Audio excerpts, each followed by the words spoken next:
Hello everyone! Welcome sa aking YouTube channel, and for today's video i-share ko sa inyo ang mga cooking serye ko. At disclaimer lang po, yung mga niluluto ko ay ang aking lang huyang own version. So hindi po ako expert sa pagluluto. That's my own version at gusto ko lang i-share sa inyo at ipakita sa inyo kung paano ko siya niluluto. So yung unang recipe na lulutuin natin ay ang bangus recipe Spanish style. So ano lang yan siya, mga low budget style lang siya kasi hindi naman kompleto yung ingredients niya. Pero in fairness, masarap naman siya. So makikita niyo sa picture or sa video kung paano ko siya niluto.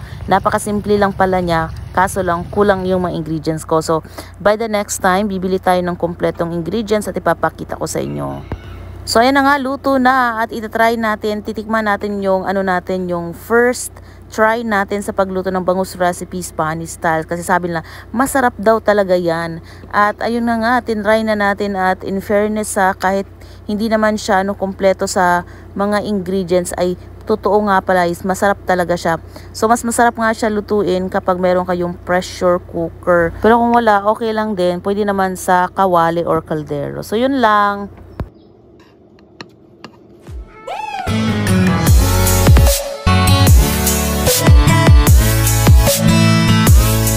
Punta naman tayo sa ating next recipe. So yung next nating lulutuin ay binignit. Ewan ko kung anong tawag dito sa inyo. Basta dito sa Cebu, tawag dyan ay binignit. So ayan, ipapakain mo natin yung nyog na gagamitin natin sa ating binignit. So napakaganda niya kasi hindi ka na papagod kasi sila na yung mismo yung magkakayod. Just ginagamit nila is electric. So ito nga pala yung mga ingredients na gagamitin natin sa ating pagluluto ng binignit. So ayan, pinakuluan na natin yung rice at nilagay na natin yung unti-unti yung mga ingredients. So halu-haluin lang natin siya para ma-mix yung yung parang landang or ewan ko kung anong tawag sa inyo yan. And next is ilalagay na natin yung mga medyo matitigas na mga ingredients katulad ng kamote kasi matagal yan siya maluto. So kailangan natin siya isabay sa rice. At habang kumukulo ay ilalagay na din natin yung gata. Nilagay ko na rin pala yung sago para mas maluto siya kasama ng mga ingredients na matitigas. So ayan, pagkatapos mo ilagay yung yung kamote, yung sago at saka yung landang, yung pink na kulay at saka syempre yung gata, maghintay ka muna ng ilang minutes bago mo ilagay yung next ingredients which is yung banana. So ito yung kukumpleto ng ng binignit natin.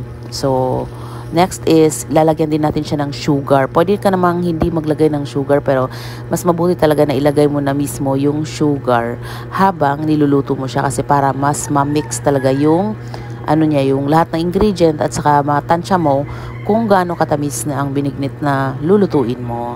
So ayan, luto na. Ilang minutes lang yan lulutuin tapos ayan, madali maluto lang talaga yan agad.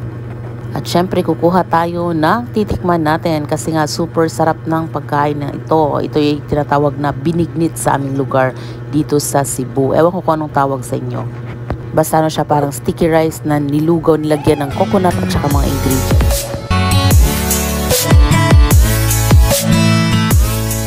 So dito na naman tayo sa next recipe na lulutuin natin. Napakasimpleng recipe lang at palagi natin itong kinakain.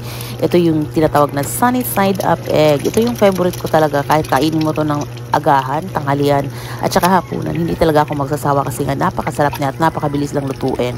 Ayan, pagka-crack mo ng egg, lagyan mo ng seasoning at ilang minutes. Ayan, luto na yan. Ganyan lang kasimple at low budget.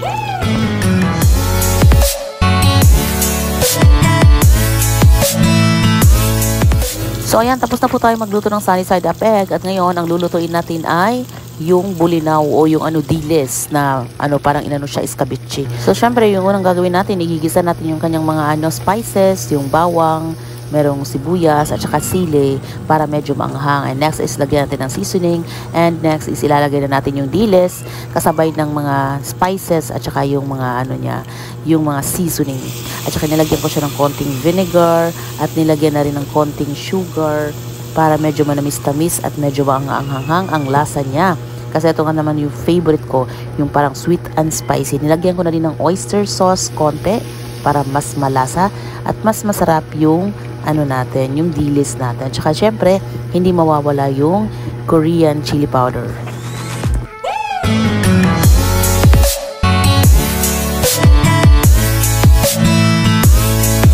Ayan, punta naman tayo sa next recipe natin, ang daing na bangos. So, minarinate ko na yan, kaya ready to cook na siya at napakadali ang lutuin, lalong-lalo na pong nagmamadali ka.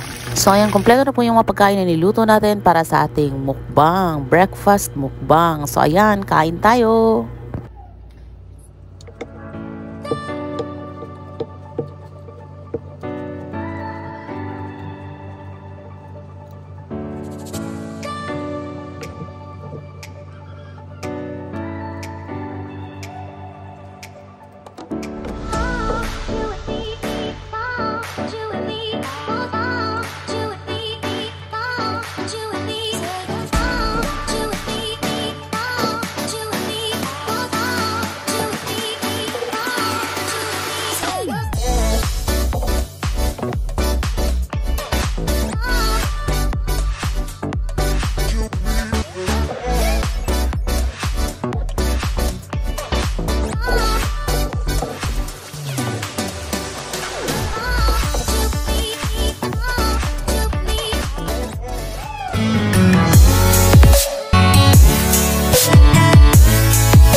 So ayan, tapos na tayong mangbukbang at punta naman tayo sa next recipe na lulutuin natin, ang adobong puset.